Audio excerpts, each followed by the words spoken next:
Hello friends, today we will start class 12 book Fundamental of Human Geography, the chapter 3 population composition, and the topic is different types of population pyramids. Let's start. First of all, what are the content of that video? Sex composition, age structure, age sex pyramid. There are three types of pyramid: expanding population pyramid, constant population pyramid, declining population pyramid, and after that aging population, rural urban composition, literacy and occupational structure. Now start the video. First of all, I would like to tell you about the sex composition. In each and every country all over the world there is a different ratio of male and female. अगर हम बात करें हमारे विश्व में जितने भी देश हैं वहाँ पर सभी जगह पर अलग अलग पॉपुलेशन रेशो है मेल महिलाओं और पुरुषों के बीच में. अगर हम बात करें जो विकसित देश हैं, रिच कंट्रीज़ हैं, डेवलपिंग कंट्रीज़ हैं, वहाँ पर जो फीमेल है, फीमेल की जो पॉपुलेशन है वो किससे ज़्यादा है? मेल से. तो यहाँ पर फीमेल की पॉपुलेशन ज़्यादा है डेवलप कंट्रीज़ में. तो वहाँ पर जो सेक्स रेशियो का जो फार्मूला होगा वो ये होगा, दैट मीन्स वहाँ पर मेल पॉपुलेशन को ऊपर रखा जाएगा, फीमेल को नीचे रखा जाएगा, मल्टीप्लाई बाय 1000. इसको हम कह सकते हैं द नंबर ऑफ मेल पर 1000 फीमेल. क्या कह सकते हैं? द नंबर ऑफ मेल पर 1000 फीमेल. तो यहाँ पर फीमेल पॉपुलेशन ज़्यादा है डेवलप कंट्रीज़ में, इसलिए यहाँ पर अलग है. बट अगर हम बात करें हमारे इंडिया की, तो इंडिया में इसका उल्टा है. दैट मीन्स यहाँ पर मेल पॉपुलेशन ज़्यादा है और फीमेल पॉपुलेशन है वो कम है. तो यहाँ पर इंडिया में जो फार्मूला लगेगा उसमें ये होगा कि फीमेल पॉपुलेशन ऊपर रखी जाएगी और मेल पॉपुलेशन नीचे रखी जाएगी. इसको हम ऐसे भी कह सकते हैं द नंबर ऑफ फीमेल पर 1000 मेल. तो ये हमारा हो गया सेक्स कंपोजिशन. तो यहाँ पर अगर हम बात करें ऑल ओवर वर्ल्ड के अंदर डिफरेंट कंट्रीज़ में, जहाँ पर कि हम अलग अलग देशों में डिफ्रेंशिएट करते हैं पॉपुलेशन को, तो यहाँ पर किन चीज़ों को लेके हम डिफ्रेंशिएट करते हैं? एज को लेके, सेक्स को लेके, दैट मीन्स मेल फीमेल को लेके, फिर एजुकेशन को लेके, और जॉब या एम्प्लॉयमेंट को लेके. तो ये कुछ चीज़ें हैं जहाँ पर कि हम ऑल ओवर वर्ल्ड में ग्रुपिंग करते हैं पॉपुलेशन की.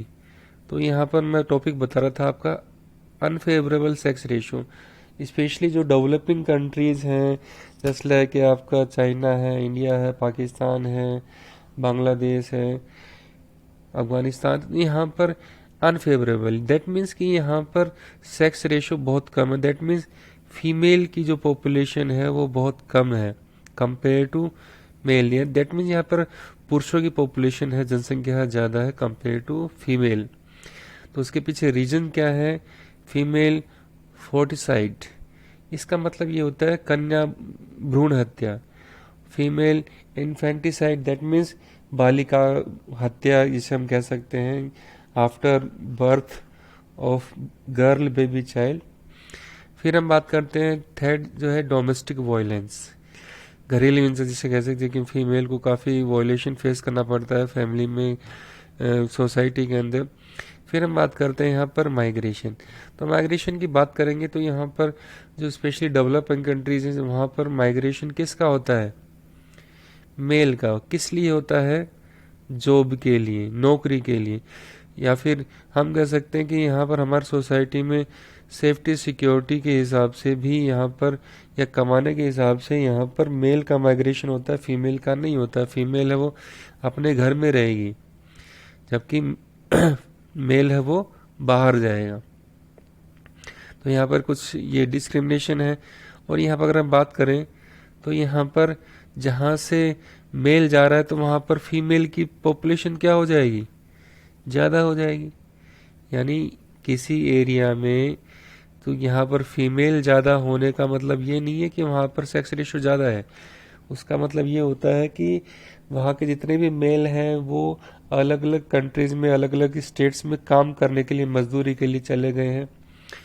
क्योंकि यहाँ पर जो शहरों के अंदर खाना पीना रहना अकोमोडेशन वो महंगा पड़ता है, सेफ्टी सिक्योरिटी के हिसाब से सिक्योर सेफ नहीं है, तो फीमेल को घर पे ही रखा जाता है, गांव में रखा जाता है, जिससे कि वहाँ पर सेक्स रेशियो ज़्यादा पर एक्चुअल में होता नहीं है। फिर अगर हम बात करते हैं वर्ल्ड में सेक्स रेशियो की बात करते हैं, तो हमारे ऑल ओवर वर्ल्ड में बिफोर 1000 मेल्स पर 100 फीमेल, सॉरी 102। तो यहाँ पर अगर वर्ल्ड सेक्स रेशियो की बात करते हैं तो यहाँ पर 100 फीमेल के पीछे 102 मेल। ये दैट मीन्स कि यानी 100 महिलाएं हैं उनके पीछे 102 लोगों का रेशो निकल के आता है, 102 आदमी या पुरुषों का रेशो है वो निकल के आता है। अब यहाँ पर आपके एग्जाम के पर्पज से बहुत इंपॉर्टेंट है, the highest sex ratio in the world. तो यहाँ पर लटविया एक कंट्री है जहाँ पर कि 85 मेल पर 100 फीमेल। तो यहाँ पर फीमेल की पॉपुलेशन ज़्यादा है, यहाँ पर ये याद रखिएगा। तो यहाँ पर मेल की पॉपुलेशन कम है, जबकि अगर लोवेस्ट की अगर बात करते हैं तो ये कतर है। तो कतर कहाँ पर है? यूएई के अंदर। कहाँ पर है? यूएई, संयुक्त अरब अमीरात जिसमें कह सकते हैं। वहाँ पर 311 मेल के मतलब 311 मेल्स हैं पर 100 फीमेल पे। दैट मीन्स यहाँ पर फीमेल का जो परसेंटेज है, रेशियो है, वो कम है कंपेयर टू मेल। तो यहाँ पर ऑल ओवर वर्ल्ड के अंदर अगर देखते हैं मेल फीमेल का सेक्स रेशियो, तो यहाँ पर जो यूएनओ है, यूनाइटेड नेशंस है, उन्होंने अपने 139 कंट्रीज में क्या बता रखा है कि वहाँ का जो सेक्स रेशियो है फेवरेबल है और फॉर फीमेल 139 कंट्रीज के अंदर। ये याद रखिएगा, मल्टीपल चॉइस में आ सकता है। तो यहाँ पर 139 कंट्रीज में फीमेल का फेवरेबल का मतलब यहाँ पर ये है कि जो फीमेल की जो पॉपुलेशन है वो मेल से ज़्यादा है, जबकि यहाँ पर 72 कंट्रीज हैं वहाँ पर नेगेटिव है, अनफेवरेबल है 72 कंट्रीज में। दैट मीन्स वहाँ पर फीमेल की जो पॉपुलेशन है वो कम है और मेल की पॉपुलेशन है वो ज़्यादा है। नाउ एज स्ट्रक्चर, तो यहाँ पर किसी भी कंट्रीज के अंदर डिफरेंट एज ग्रुप्स होते हैं। तो यहाँ पर डिफरेंट एज ग्रुप यहाँ पर 3 कैटेगरी में यहाँ पर डिवाइड किया गया है। The age group between 0 to 14 year, जो कि डिपेंडेंट होते हैं अपने फैमिली के लिए, खाने पीने एजुकेशन हेल्थ के लिए अपने मदर फादर के ऊपर, तो इनको डिपेंडेंट पॉपुलेशन भी हम कह सकते हैं। फिर दूसरा आता है 15 to 59, जिसको कि हम वर्किंग पॉपुलेशन भी बोलते हैं। तो ये वर्किंग पॉपुलेशन जो जॉब है काम करने के लिए, यहाँ पर इसको बोलते हैं। फिर हम कब बात है 60 ईयर एंड अबोव, तो ये अपने आप में एजिंग पॉपुलेशन है जो कि डिपेंडेंट होती है या इसकी हेल्थ केयर के लिए ज़्यादा फैसिलिटी रिक्वायरमेंट होता है, ज़्यादा खर्चा करना पड़ता है। और यहाँ पर जिस कंट्री में यूथ पॉपुलेशन ज़्यादा होगी, दैट मीन्स 15 से 59 के जो पॉपुलेशन ज़्यादा होगी, उसका मतलब यहाँ पर क्या है, हाई बर्थ रेट भी होगी और वहाँ पर यूथ पॉपुलेशन भी हमको देखने को मिलेगी।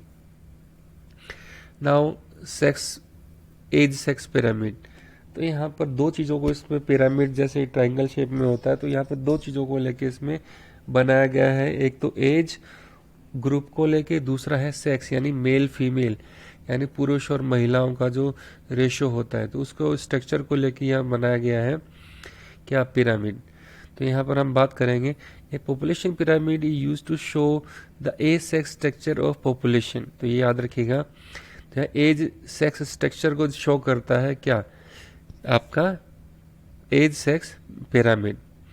तो यहाँ पर the shape of the population pyramid reflect the characteristics, तो यहाँ पर जो अलग अलग शेप्स होती हैं वो वहाँ के करेक्टरिस्टिक्स को शो करती हैं किसी भी कंट्री के जनसंख्या की, कि वहाँ पर मेल पॉपुलेशन ज़्यादा है, फीमेल ज़्यादा है, कितनी एज के ग्रुप के लोगों की पॉपुलेशन ज़्यादा है कम है, तो वो उसके करेक्टरिस्टिक्स को वहाँ पर शो करती हैं। And that show the percentage of male while the फिर हम बात करते हैं राइट एंड लेफ्ट की।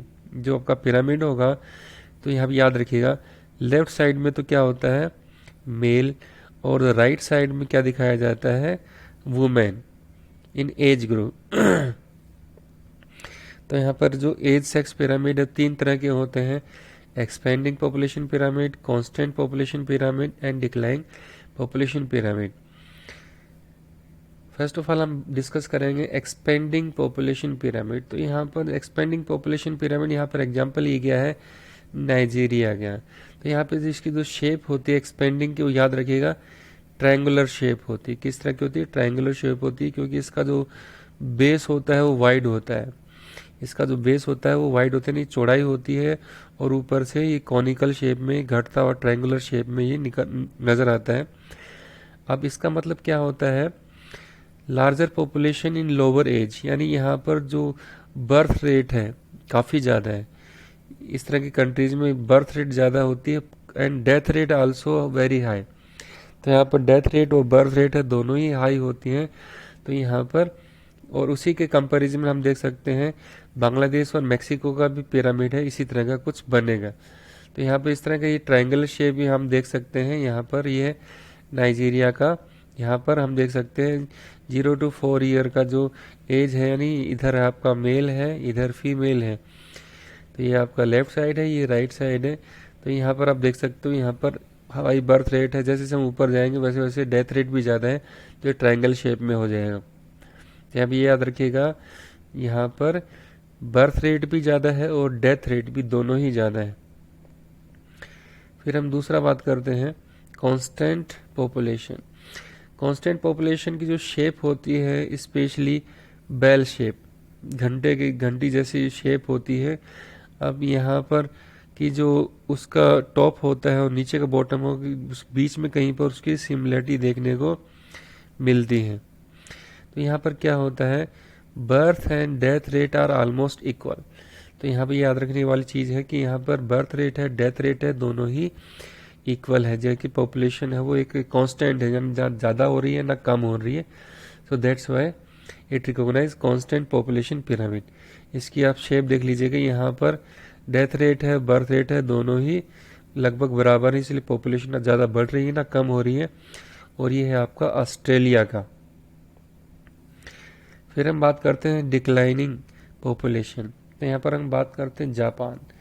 तो जापान में जो स्पेशली क्या होता है कि डेथ रेट है वो तो हो गई है कम, और बर्थ रेट भी हो गई है कम।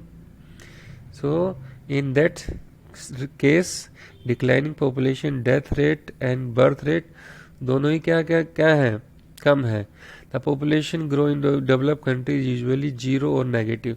तो यहाँ पर नेगेटिव ग्रोथ रेट भी देखने को मिल रही है, यानी बर्थ रेट हम कह सकते हैं कम है। यहाँ पर बर्थ रेट है वो कम है, बहुत ही कम है। तो इसको हम नेगेटिव या 0 भी इसको ग्रोथ को कहा जा सकता है। तो स्पेशली कहाँ पर पॉपुलेशन, यहाँ पर जो एज यानी बूढ़े लोगों की पॉपुलेशन हमको ज़्यादा देखने को मिलेगी इस तरह की। तो ये आपका होगा डिक्लाइनिंग पॉपुलेशन। तो ये आप जापान का देख सकते हो, ये जापान का है। यहाँ पर बर्थ रेट है, नीचे देखिए बॉटम के अंदर बहुत कम है। तो जो पॉपुलेशन है ओल्ड एज की वो कंपेयर टू अदर कंट्री ज़्यादा यहाँ पर मिलेगी।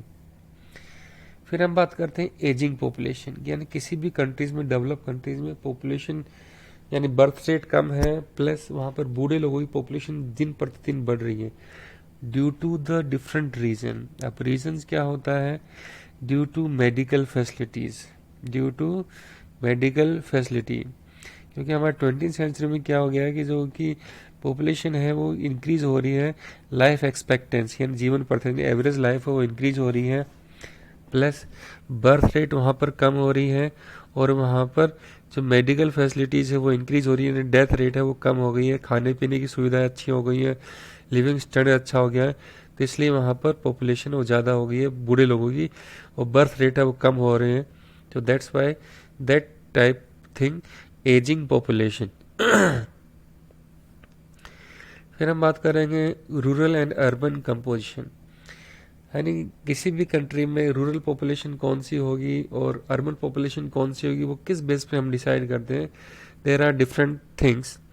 तो पहले हम डिसाइड करते हैं रेजिडेंस के बेसिस पे कि वो किस तरह के एरिया में रह रहे हैं, किस तरह का सराउंडिंग एरिया है। तो उसको हम रूरल एरिया कहेंगे कि मतलब एग्रीकल्चर फार्मिंग एरिया है, सिटी से दूर है। तो सिटी और जहाँ पे ज़्यादा फैसिलिटीज़ है वो आपका अर्बन एरिया हो जाएगा। फिर यहाँ पर अगर बात करते हैं यहाँ पर the sex age and sex occupation structure, तो यहाँ पर अर्बन एरिया में और रूरल एरिया के अंदर जो एज सेक्स रेशियो है वो भी हमको अलग अलग में देखने को मिलेगा, अलग अलग कंट्रीज़ के अंदर ऑक्यूपेशन भी अलग मिलेगा। अगर हम ऑक्यूपेशन की बात करें तो जो रूरल एरिया है वहाँ पर एग्रीकल्चर फार्मिंग एक्टिविटी यानी प्राइमरी एक्टिविटी से रिलेटेड ज़्यादा एक्टिविटीज़ होंगी, जबकि अर्बन एरिया में जो एक्टिविटीज़ होंगी वो नॉन फार्मिंग बेस्ड एक्टिविटीज़ होंगी या फिर मोस्टली सर्विस सेक्टर वाली एक्टिविटीज़ हमको देखने को मिलेगी।